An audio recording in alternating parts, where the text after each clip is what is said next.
नमस्कार। शेयर बाजार की दुनिया कई बार थोड़ी मुश्किल लग सकती है, हाँ, खासकर नए लोगों के लिए। हाँ, बिल्कुल। आज हम इसी दुनिया के एक बहुत जरूरी हिस्से मतलब तकनीकी विश्लेषण या टेक्निकल एनालिसिस, इसकी बिल्कुल बेसिक बातों को समझने की कोशिश करेंगे। बिल्कुल। और इस बातचीत में हमारा जो आधार है वो जैक श्वेगर की एक जानी मानी किताब है, getting started in technical analysis. उस पर आधारित एक लेख है। अच्छा। हमारा मतलब ये है कि इस सोर्स से वो खास बातें निकालें जो नए ट्रेडर्स को चार्ट्स और मार्केट की चाल को बेहतर ढंग से समझने में मदद करें, बिना किसी कंफ्यूजन या क्या कहते हैं झूठी उम्मीद के। तो ठीक है, फिर शुरू करते हैं। तकनीकी विश्लेषण का सबसे पहला और शायद सबसे जरूरी प्रिंसिपल जिस पर यह पूरी सोच टिकी है, वो है कि बाजार में जो प्राइस एक्शन है, मतलब कीमत की हरकत, वही सब कुछ है। हाँ, क्या ये कहना ठीक है कि मार्केट के बारे में जानने लायक हर चीज कीमत में ही दिख जाती है? हाँ, ये तकनीकी विश्लेषण की बिल्कुल नींव है। इसके पीछे आइडिया ये है कि किसी भी टाइम पर किसी शेयर की कीमत में वो सारी जानकारी, सारी उम्मीदें, डर, अनुमान सब कुछ शामिल होता है जो मार्केट में हिस्सा लेने वालों के पास है। अच्छा। फंडामेंटल डेटा हो, कोई न्यूज़ हो, राजनीति हो, सब कुछ घूम फिर कर डिमांड और सप्लाई पे असर डालता है। हाँ। और यही डिमांड सप्लाई की जो खींचतान है, वही कीमत को ऊपर नीचे करती है। तो चार्ट पर जो कीमत दिख रही है, वॉल्यूम दिख रहा है, वही मार्केट की असली कहानी बता रहा होता है। यानी हमें खबरों या कंपनी की बैलेंस शीट में उतना सिर खपाने की जरूरत नहीं, अगर हम सिर्फ कीमत का उतार चढ़ाव पढ़ना सीख लें। कैसा है? देखिए, तकनीकी विश्लेषक तो ज्यादातर यही मानते हैं। उनका कहना है कि जब तक कोई खबर कीमत पर असर नहीं डालती, तब तक वो एक तरह से गैर जरूरी है। ओके। और जब डालती है, तो वह असर कीमत में दिख ही जाएगा। तो वो सीधे कीमत को ही स्टडी करते हैं। ये बायर्स और सेलर्स के बीच जो पावर बैलेंस है, उसका सीधा रिफ्लेक्शन है। और जैक श्वैगर इसे कैसे देखते हैं?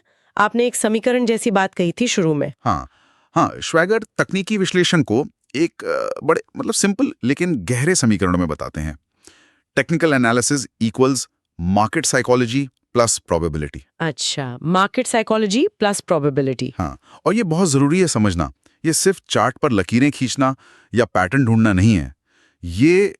ये समझना है कि बाजार में जो भीड़ है, क्राउड है, उसकी सोच कैसे काम करती है। उनका डर, उनका लालच, उनकी उम्मीदें, यही सब चीजें पैटर्न और ट्रेंड्स के रूप में हमें दिखती हैं। और ये प्रोबेबिलिटी वाला हिस्सा, क्या इसका मतलब ये है कि तकनीकी विश्लेषण कोई पक्का विज्ञान नहीं है? मतलब 100% गारंटी नहीं है? बिल्कुल, और यही समझना सबसे जरूरी है। कोई भी चार्ट पैटर्न हो या इंडिकेटर हो, 100% गारंटी किसी चीज की नहीं है। तकनीकी विश्लेषण असल में संभावनाओं का अंदाजा लगाने का एक तरीका है। ओके। एक सफल ट्रेडर यह समझता है कि वो निश्चितता का नहीं बल्कि संभावनाओं का खेल खेल रहा है। वो ऐसे सेटअप ढूंढता है जहां उसके जीतने की उम्मीद हारने से थोड़ी ज्यादा हो। सही। और फिर वो उस संभावना पर ट्रेड लेता है, लेकिन हाँ, रिस्क को हमेशा कंट्रोल में रखते हुए। ठीक है, तो इस संभावनाओं के खेल में पहला कदम क्या माना जाए? स्रोत कहता है कि ट्रेंड्स को पहचानना बहुत जरूरी है। हाँ, बिल्कुल। बाजार कभी सीधी लकीर में तो चलता नहीं है ना, लेकिन अक्सर वो एक दिशा पकड़ लेता है। उसी को ट्रेंड कहते हैं। मोटे तौर पे 3 तरह के ट्रेंड होते हैं। अप ट्रेंड, जब कीमतें लगातार ऊंचे हाई बना रही हो और ऊंचे लो बना रही हो, मतलब हायर हाइज और हायर लोज। अच्छा। फिर डाउन ट्रेंड, जब कीमतें नीचे के हाई और नीचे के लो बना रही हो, यानी लोअर हाइज और लोअर लोज। राइट। और तीसरा होता है साइडवेज मार्केट या रेंज बाउंड मार्केट, जब कीमतें बस एक दायरे में ही ऊपर नीचे घूमती रहती हैं। ट्रेंड को पहचानना इसलिए जरूरी है क्योंकि एक कहावत है ना, trend is your friend. Trend की दिशा में ट्रेड करना ज्यादा सेफ माना जाता है। और इन ट्रेंड्स को पहचानने में ट्रेंड लाइन कैसे मदद करती है?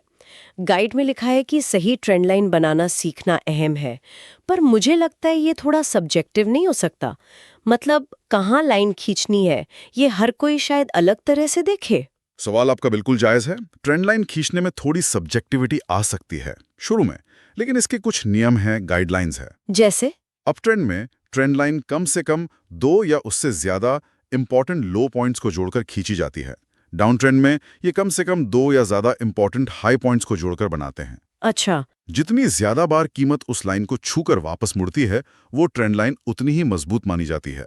और ये लाइनें हमें सपोर्ट और रेजिस्टेंस के बारे में क्या बताती हैं फिर? अप ट्रेंड लाइन जो है, वो एक तरह से डायनामिक सपोर्ट का काम करती है। मतलब वो लेवल जहां गिरती हुई कीमतें रुक सकती हैं और खरीदार शायद फिर से एक्टिव हो जाएं। ओके। इसी तरह down trend line dynamic resistance का काम करती है। वो लेवल जहां बढ़ती कीमतें रुक सकती हैं और सेलर्स हावी हो सकते हैं। ये लेवल्स इसलिए भी काम करते हैं क्योंकि मार्केट की एक तरह की मेमोरी होती है। जिन लेवल्स पर पहले बाइंग या सेलिंग हुई थी, वहां दोबारा वैसी ही रिएक्शन होने की संभावना रहती है। समझ गए। तो ट्रेंड्स और ट्रेंड लाइन के बाद अगला लॉजिकल स्टेप लगता है चार्ट पैटर्न्स को समझना। स्रोत इन्हें दो मेन कैटेगरी में बांटता है। हाँ, कंटिन्यूएशन पैटर्न्स और रिवर्सल पैटर्न्स। कंटिन्यूएशन पैटर्न्स जैसे कि ट्रायंगल हो गए, फ्लैग हो गए या पेनेंट, ये आमतौर पर ट्रेंड के बीच में बनते हैं और ये इशारा देते हैं कि मार्केट थोड़ा रुका है, सांस ले रहा है, पर जो अभी ट्रेंड चल रहा है ऊपर का या नीचे का, उसके जारी रहने की संभावना ज्यादा है। अच्छा, जैसे ट्रेंड में एक छोटा सा पॉज। हाँ, बिल्कुल एक पॉज बटन की तरह समझ लीजिए। और रिवर्सल पैटर्न्स, जैसा नाम से लग रहा है, ये ट्रेंड के पलटने का संकेत देते होंगे। बिल्कुल। रिवर्सल पैटर्न्स जैसे हेड एंड शोल्डर्स पैटर्न होता है, ये अप ट्रेंड के टॉप पर बनता है, या फिर इन्वर्टेड हेड एंड शोल्डर्स जो डाउन ट्रेंड के बॉटम पे बनता है, हाँ हाँ। या फिर डबल टॉप बॉटम। ये सब संकेत देते हैं कि जो मौजूदा ट्रेंड है वो अब शायद कमजोर पड़ रहा है और डायरेक्शन बदल सकता है। डबल टॉप का एक उदाहरण दें। हाँ, जैसे डबल टॉप तब बनता है जब कीमत एक हाई तक जाती है, फिर थोड़ा नीचे आती है और फिर उसी हाई लेवल तक दोबारा पहुंचने में फेल हो जाती है और फिर से नीचे गिर जाती है। ये दिखाता है कि खरीदार अब उस ऊंची कीमत पर और खरीदने को तैयार नहीं है और सेलर्स हावी हो रहे हैं। लेकिन क्या ये पैटर्न हमेशा काम करते हैं? कई बार ऐसा लगता है पैटर्न बन रहा है पर वो फेल हो जाता है। तो इनको इस्तेमाल करते हुए क्या सावधानी रखनी चाहिए? बहुत अच्छा सवाल पूछा आपने। कोई भी पैटर्न फेल प्रूफ नहीं होता, इसीलिए जो अनुभवी ट्रेडर्स होते हैं वो सिर्फ पैटर्न देखकर कूद नहीं पड़ते ट्रेड में। अच्छा, वो कंफर्मेशन का इंतजार करते हैं, पुष्टि। कंफर्मेशन मतलब? कंफर्मेशन कई तरह से हो सकती है, जैसे पैटर्न के साथ वॉल्यूम का बढ़ना। ब्रेकआउट के टाइम अगर वॉल्यूम ज्यादा है तो पैटर्न को ज्यादा भरोसेमंद माना जाता है। ओके। या फिर किसी इंडिकेटर से भी वैसा ही सिग्नल मिल रहा हो, या पैटर्न की जो नेकलाइन होती है वो टूट जाए। पैटर्न आपको एक संभावित मौका दिखाता है, लेकिन ट्रेड में एंट्री करने से पहले थोड़े और सबूत जुटाना हमेशा समझदारी है। आपने इंडिकेटर्स का जिक्र किया, क्या ये उन अतिरिक्त सबूतों में से एक है? स्रोत में कुछ मेन इंडिकेटर्स का जिक्र है, जैसे मूविंग एवरेज। ये कैसे काम करते हैं? हाँ, इंडिकेटर्स दरअसल गणितीय कैलकुलेशंस हैं जो कीमत और या वॉल्यूम डेटा पर आधारित होते हैं। ये मार्केट की चाल को एक अलग नजरिए से देखने में मदद करते हैं। मूविंग एवरेज सबसे पॉपुलर इंडिकेटर्स में से एक है। हाँ, ये तो बहुत सुना है। ये पिछले कुछ समय की, जैसे 20 दिन, 50 दिन या 200 दिन की औसत कीमत दिखाता है। ये कीमत के रोज के उतार चढ़ाव को स्मूथ कर देता है, जिससे पीछे का ट्रेंड ज्यादा साफ दिखता है। जब कीमत मूविंग एवरेज से ऊपर चल रही हो तो उसे आमतौर पर तेजी का संकेत मानते हैं, और नीचे चल रही हो तो मंदी का। कई बार दो अलग अलग पीरियड के मूविंग एवरेज का क्रॉसओवर भी ट्रेंड बदलने का सिग्नल दे सकता है। और RSI और स्टोकेस्टिक जैसे ऑसिलेटर्स गाइड में कहता है कि ये ओवरबॉट और ओवरसोल्ड स्तर बताते हैं। इसका क्या मतलब हुआ? ऑसिलेटर्स आमतौर पर एक रेंज में घूमते हैं, जैसे 0 से 100 के बीच। RSI यानी रिलेटिव स्ट्रेंथ इंडेक्स, ये कीमत में जो बदलाव हो रहा है उसकी स्पीड और मैग्नीट्यूड को मापता है। ओके। जब RSI बहुत ऊपर चला जाता है, मान लीजिए 70 से ऊपर, तो ऐसा माना जाता है कि स्टॉक जरूरत से ज्यादा खरीदा जा चुका है, मतलब ओवरबॉट है, और कीमत में शायद गिरावट आ सकती है। ठीक है। से ज्यादा बेचा जा चुका है, मतलब ओवरसोल्ड है, और कीमत शायद बढ़ सकती है। स्टोकेस्टिक भी कुछ ऐसा ही काम करता है, बस उसकी कैलकुलेशन थोड़ी अलग है। लेकिन क्या सिर्फ ओवरबॉट देखकर बेच देना या ओवरसोल्ड देखकर खरीद लेना सही रणनीति है? नहीं, ये एक बहुत आम गलती है जो लोग करते हैं। एक मजबूत अप ट्रेंड में स्टॉक काफी लंबे समय तक ओवरबॉट जोन में रह सकता है, अच्छा। और वैसे ही एक मजबूत डाउन ट्रेंड में स्टॉक लंबे समय तक ओवरसोल्ड जोन में भी रह सकता है। इसलिए इन सिग्नल्स को हमेशा जो मौजूदा ट्रेंड है उसके कॉन्टेक्स्ट में देखना चाहिए। ये ट्रेंड के साथ जब छोटे करेक्शन या पुल बैक आते हैं, उनके अंत को पकड़ने में ज्यादा मददगार हो सकते हैं, बजाय सीधे टॉप या बॉटम पकड़ने की कोशिश करने के। ठीक है, समझ गए। और एक और था, MACD, इसका क्या रोल है? MACD यानी मूविंग एवरेज कन्वर्जेंस डाइवर्जेंस। ये एक मोमेंटम इंडिकेटर है। ये दो एक्सपोनेंशियल मूविंग एवरेज के बीच का रिश्ता दिखाता है। ओके। इसमें एक MACD लाइन होती है, एक सिग्नल लाइन होती है जो MACD लाइन का ही मूविंग एवरेज होती है, और एक हिस्टोग्राम होता है जो दोनों लाइनों के बीच का फर्क दिखाता है। ट्रेडर्स अक्सर MACD लाइन और सिग्नल लाइन के क्रॉसओवर को खरीदने या बेचने के सिग्नल की तरह देखते हैं। इसके अलावा जब कीमत तो नया हाई बना रही हो लेकिन MACD इंडिकेटर वैसा नहीं कर रहा हो, इसे डाइवर्जेंस कहते हैं, तो ये भी ट्रेंड के कमजोर होने का एक संकेत हो सकता है। तो काफी सारे टूल्स हो गए, ट्रेंड लाइन, पैटर्न, इतने सारे इंडिकेटर्स। क्या ज्यादा टूल्स इस्तेमाल करना बेहतर होता है या कहीं ऐसा तो नहीं कि हम इसी विश्लेषण में ही खो जाएं? ये बहुत अहम मुद्दा उठाया आपने। इसे एनालिसिस पैरालिसिस कहते हैं। अच्छा, एनालिसिस पैरालिसिस। हाँ, मतलब इतने सारे इंडिकेटर्स और सिग्नल देख रहे हैं कि आप कोई फैसला ही नहीं ले पा रहे। श्वैगर की किताब भी और ज्यादातर अनुभवी ट्रेडर्स भी यही सलाह देते हैं कि कुछ चुने हुए टूल्स और टेक्निक्स में महारत हासिल करना कहीं बेहतर है, बजाय बहुत सारी चीजों को ऊपर ऊपर से जानने के। अपना एक सिस्टम बनाइए, उसे समझिए, टेस्ट कीजिए और फिर उसी पे टिके रहिए। ये बात बिल्कुल सही लगती है। और शायद इसी सिस्टम का सबसे जरूरी हिस्सा है जोखिम प्रबंधन, यानी रिस्क मैनेजमेंट, जिस पर गाइड काफी जोर देती है। निश्चित रूप से। देखिए, तकनीकी विश्लेषण आपको एंट्री और एग्जिट पॉइंट खोजने में मदद कर सकता है, लेकिन बिना रिस्क मैनेजमेंट के ट्रेडिंग बस जुआ है और कुछ नहीं। श्वैगर का वो कोट यहां दोहराना बहुत जरूरी है। एक अच्छा ट्रेड वो नहीं है जो मुनाफा कमाए, बल्कि वो है जिसमें जोखिम नियंत्रित हो। ये नए ट्रेडर्स के लिए तो जैसे मूल मंत्र होना चाहिए। बिल्कुल। अक्सर लोग सिर्फ मुनाफे के पीछे भागते हैं और ये भूल जाते हैं कि पहला काम अपनी जमा पूंजी को बचाना है। तो जोखिम कंट्रोल करने के प्रैक्टिकल तरीके क्या हैं? गाइड में स्टॉप लॉस, पोजीशन साइजिंग और कैपिटल प्रोटेक्शन का जिक्र है। इन्हें ट्रेडर की ढाल बताया गया है। ये कैसे काम करते हैं? स्टॉप लॉस तो एक ऑर्डर है जो आप अपने ब्रोकर के पास लगाते हैं कि अगर कीमत एक तय लेवल तक आपके ट्रेड के खिलाफ चली जाए तो आपकी पोजीशन अपने आप कट जाए, बंद हो जाए। ये आपके मैक्सिमम लॉस को लिमिट कर देता है। अच्छा। ये पहले से तय करना कि मैं इस ट्रेड में इतने रुपए से ज्यादा का नुकसान नहीं उठाऊंगा। ये एक तरह का इंश्योरेंस है आपके ट्रेड के लिए। और पोजीशन साइजिंग, इसका क्या मतलब है? पोजीशन साइजिंग का मतलब है ये तय करना कि आप किसी एक ट्रेड में अपनी कुल ट्रेडिंग कैपिटल का कितना हिस्सा रिस्क पर लगाएंगे। ओके। एक आम नियम है कि किसी एक ट्रेड में अपनी कैपिटल का 1% या 2% से ज्यादा रिस्क ना लें। ओके। मान लीजिए आपकी ट्रेडिंग कैपिटल 1 लाख रुपए है और आप हर ट्रेड पर 1% रिस्क लेने को तैयार हैं, तो आपका मैक्सिमम लॉस हुआ 1000 रुपए। अब आप अपने स्टॉप लॉस के आधार पर यह तय करेंगे कि आप कितने शेयर खरीद या बेच सकते हैं, ताकि अगर स्टॉप लॉस हिट हो भी जाए तो आपका नुकसान 1000 रुपए से ज्यादा ना हो। अच्छा। ये सुनिश्चित करता है कि अगर लगातार कुछ ट्रेड गलत भी हो जाएं, तो भी आपका अकाउंट खाली ना हो जाए। ये तो बहुत ही जरूरी बात है।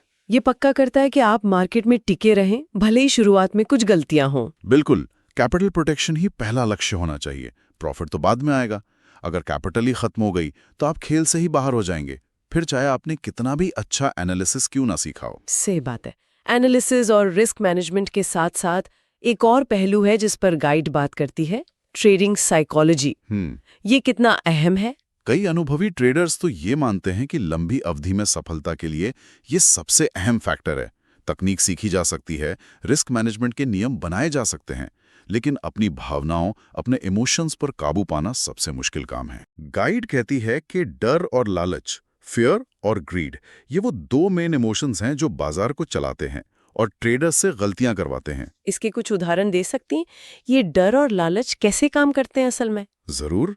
जैसे जब बाजार तेजी से ऊपर जा रहा होता है तो कहीं मैं पीछे ना रह जाऊं वाला डर, जिसे फोमो कहते हैं, या फिर लालच लोगों को ऊंची कीमतों पर खरीदने पर मजबूर कर देता है, भले ही लॉजिकली वो सही ना हो। हाँ, होता है ऐसा। वो सोचते हैं ये तो और ऊपर जाएगा, अभी ले लो। दूसरी तरफ जब बाजार गिरता है तो डर हावी हो जाता है। लोग नुकसान के डर से घबराकर अपनी अच्छी पोजीशन भी शायद जल्दी बेच देते हैं, या फिर इस उम्मीद में बैठे रहते हैं कि कीमत वापस आएगी और उनका छोटा सा नुकसान बढ़ते बढ़ते बहुत बड़ा बन जाता है। ये डर और लालच थोड़े वैसे ही हैं जैसे सेल में शॉपिंग करते वक्त होता है। चीज सस्ती देखकर जरूरत ना होते हुए भी खरीद लेना, वो लालच है। हाँ, सही। या दाम और गिरने के डर से अच्छी चीज ना खरीदना, वो डर है। बिल्कुल सही। तो फिर सफलता की चाबी क्या है? अगर इमोशंस इतने पावरफुल हैं तो उन पर काबू कैसे पाया जाए?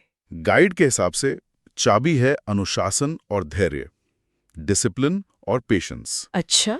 अनुशासन का मतलब है अपनी ट्रेडिंग योजना और जो नियम आपने बनाए हैं उन पर टिके रहना, चाहे मन कुछ भी कहे। अगर आपके सिस्टम ने खरीदने का सिग्नल नहीं दिया है तो नहीं खरीदना, चाहे वो शेयर रॉकेट ही क्यों ना बन जाए। अगर आपका स्टॉप लॉस हिट हो गया है तो नुकसान को एक्सेप्ट करना, ये नहीं सोचना कि शायद वापस आ जाए। और धैर्य, पेशेंस? धैर्य का मतलब है सही मौके का इंतजार करना। हर रोज ट्रेड करना जरूरी नहीं है, बाजार हमेशा मौके देगा। उन मौकों का इंतजार करें जो आपके सिस्टम और आपके रिस्क प्रोफाइल से मैच करते हों। कई बार सबसे अच्छा ट्रेड वो होता है जो आपने लिया ही नहीं। ये भी सही है। और धैर्य का मतलब ये भी है कि आप रातों रात अमीर बनने की उम्मीद छोड़ दें। ट्रेडिंग एक मैराथन है, 100 मीटर की रेस नहीं। क्या गाइड शुरुआती लोगों के लिए कुछ और प्रैक्टिकल टिप्स भी देती है? हाँ, कुछ बहुत काम के सुझाव हैं। पहला, ट्रेडिंग डायरी लिखना। अपने हर ट्रेड का रिकॉर्ड रखें। क्यों लिया, क्या प्लान था, नतीजा क्या रहा, क्या सही हुआ, क्या गलत हुआ। ओके। ये सेल्फ एनालिसिस और सीखने के लिए बहुत जरूरी है। दूसरा, छोटे छोटे नुकसान स्वीकार करना सीखें। कोई भी हमेशा सही नहीं हो सकता। नुकसान ट्रेडिंग का हिस्सा है। जरूरी यह है कि जब आप गलत हों तो नुकसान छोटा रहे। राइट। तीसरा, बड़े और साफ अवसरों का इंतजार करें, जल्दबाजी ना करें। चौथा, हमेशा अपनी भावनाओं पर नजर रखें और उनके असर में आकर फैसले लेने से बचें। तो अगर हम इस पूरी बातचीत को समेटें तो इस स्रोत के आधार पर तकनीकी विश्लेषण सिर्फ चार्ट और इंडिकेटर देखना भर नहीं है। इसमें प्राइस एक्शन को समझना है, ट्रेंड्स और पैटर्न्स को पहचानना है, इंडिकेटर्स का सही इस्तेमाल करना है। लेकिन ये सब अधूरे हैं बिना मजबूत रिस्क मैनेजमेंट और एक संतुलित ट्रेडिंग साइकोलॉजी के। ये गाइड नए ट्रेडर्स के लिए एक बहुत मजबूत नींव रखती है। ये सिखाती है कि कैसे टेक्निकल टूल्स को समझदारी से इस्तेमाल करके, रिस्क को कंट्रोल करके और अपने इमोशंस को मैनेज करके एक अनुशासित और स्मार्ट ट्रेडर बना जा सकता है। ये सिर्फ सिग्नल ढूंढने की टेक्निक नहीं है, बल्कि ये मार्केट को समझने और खुद को डिसिप्लिन में रखने की एक कला है। ये वाकई एक बहुत कॉम्प्रिहेंसिव नजरिया है।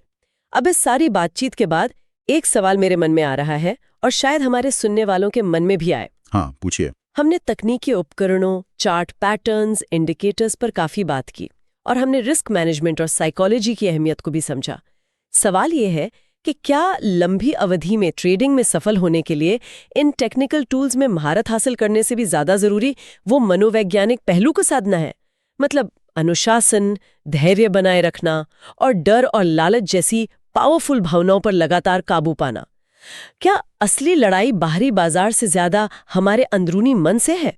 ये एक बहुत ही गहरा और सोचने लायक सवाल है। स्रोत खुद साइकोलॉजी पर बहुत जोर देता है और कई कामयाब ट्रेडर्स भी यही मानते हैं।